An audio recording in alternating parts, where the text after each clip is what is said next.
今日嚟嘅呢座埃德庫神廟 Temple of Efu， 又叫做荷魯斯神殿 Temple of Horus， 位於埃及尼羅河西岸埃德庫嘅一座古埃及神廟。佢起建於公元前237年嘅托勒密王朝，佢今有2000幾年歷史。佢曾經被漫天嘅黃沙整整埋咗幾個世紀，直到19世紀被法國考古學家發現後重見天日，係繼卡納克神廟之後保存得最好嘅神廟。佢完整到咩程度呢？就係連屋頂都還在啊！呢成座神廟咧係用嚟供奉鷹頭神荷魯斯 Horus。講到呢座神廟嘅身世過程其實相當曲折，佢由公元前237年托勒密3世在位開始起，足足橫跨咗180年，到公元前57年托勒密12世在位先至正式大功告成。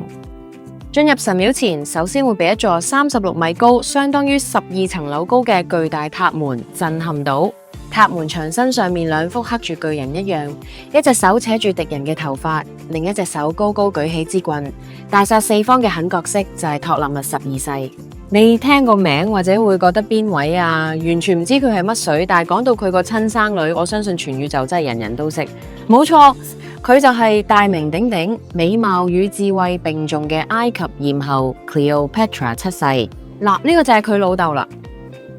其實喺好耐之前呢度原本只係一間座西向東細 size 嘅 Horus 神廟，但後來就托勒密王朝嘅法老就決定大搞，不單止將規模就擴建到8400平方英尺咁大，甚至連方向都改埋，變成依家坐北向南嘅宏偉外觀。喺神廟東面，依家仲隱約見到當初已經廢棄咗嘅舊塔門。神廟嘅建造歷時超過180年，係托勒密王朝推動埃及宗教復興最具代表性嘅建築。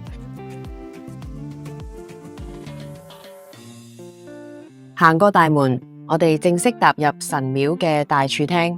呢度由18根超級巨大嘅石柱支撐，主要分做外廳同埋內廳。呢啲石柱嘅柱頭設計非常之特別，全部雕刻住各式各樣唔同款式嘅棕櫚樹葉同埋沙草子花蕾。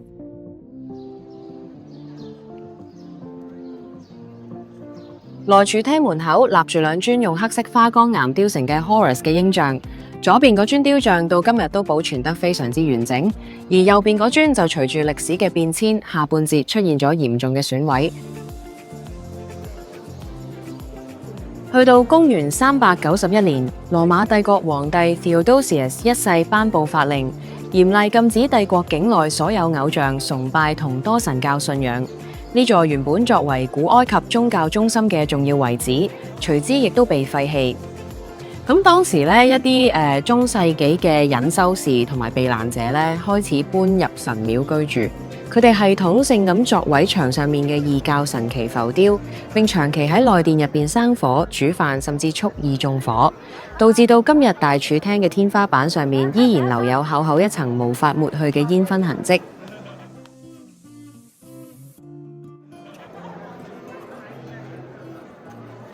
大家見到塔門牆上刻嘅托勒密12世咁威武，現實中嘅佢應該成個史泰龍咁靠武力鎮壓江山，但係其實相反，喺佢成個執政時期呢，基本上都係靠課金同抱大腳，極之依賴羅馬共和國嘅背後支持。當時強大嘅羅馬共和國呢，基本上已經掌控咗成個地中海世界。托勒密12世為咗要羅馬官方認證佢係埃及嘅合法國王，喺公元前59年，佢決定向當時羅馬最紅嘅執政官 Caesar 同埋龐貝將軍送上一筆天文數字嘅巨額賄賂。不過呢筆重課金真係見效。Caesar 收咗錢之後，即刻做嘢，幫佢促成羅馬元老院通過法案，正式宣布托勒密12世為羅馬人民嘅盟友與兄弟。托勒密12世為咗籌呢筆送俾羅馬人嘅天文數字，喺埃及瘋狂大肆搜刮，加重稅收，搞到民不聊生。當時羅馬人橫行霸道，直接強行吞併咗埃及嘅領土塞浦路斯，而法老連屁都唔敢放一個，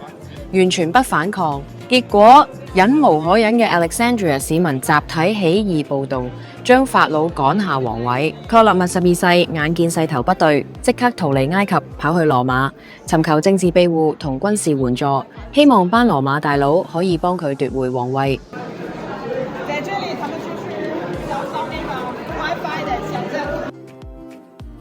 而喺佢流亡羅馬期間，佢個女 Berenice 四世亦都毫不客氣，直接喺埃及登基做女王。為咗說服羅馬出兵，此時已經一文不值嘅托勒密12世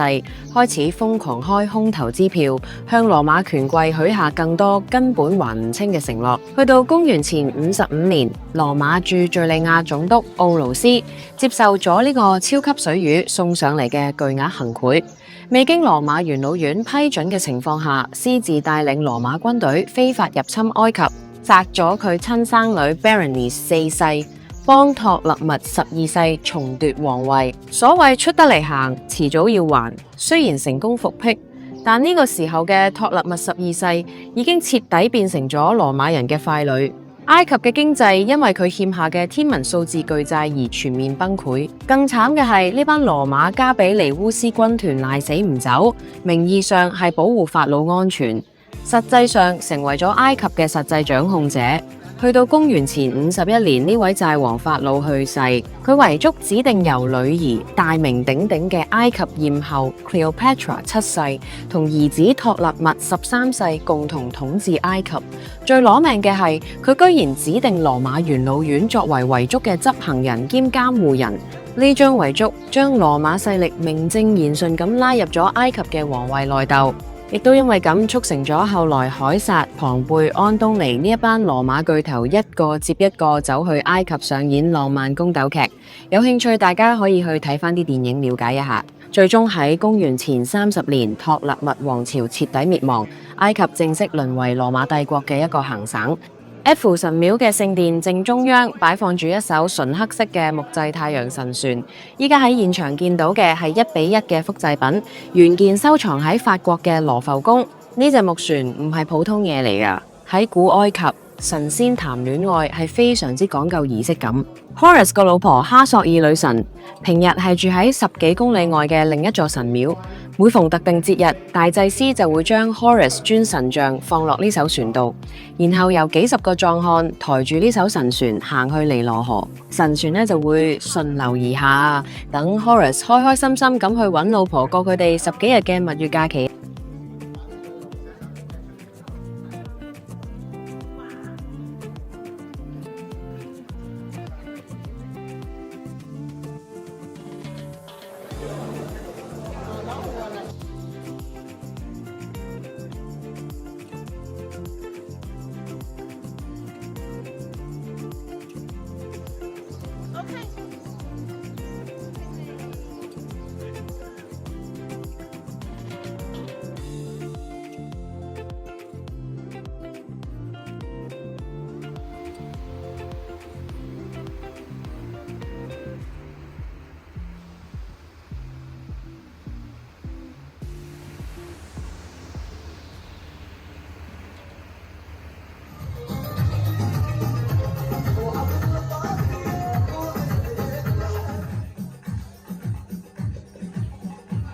今晚船上 Galabia 埃及傳統長袍 Party 喺黃沙裏面曬成人乾之前，先喺舞池裏面扭成一條蛇。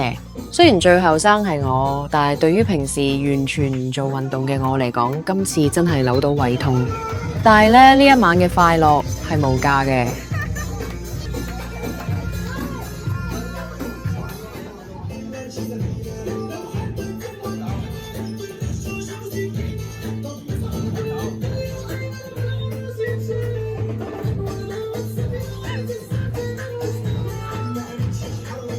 睇完我哋團友咁驚豔嘅舞姿，你哋喺熒幕前面係咪都想跟住一齊扭兩下呢？記得幫我點讚、訂閱同埋分享俾你身邊嘅朋友啊！我哋下個景點見啦，拜拜。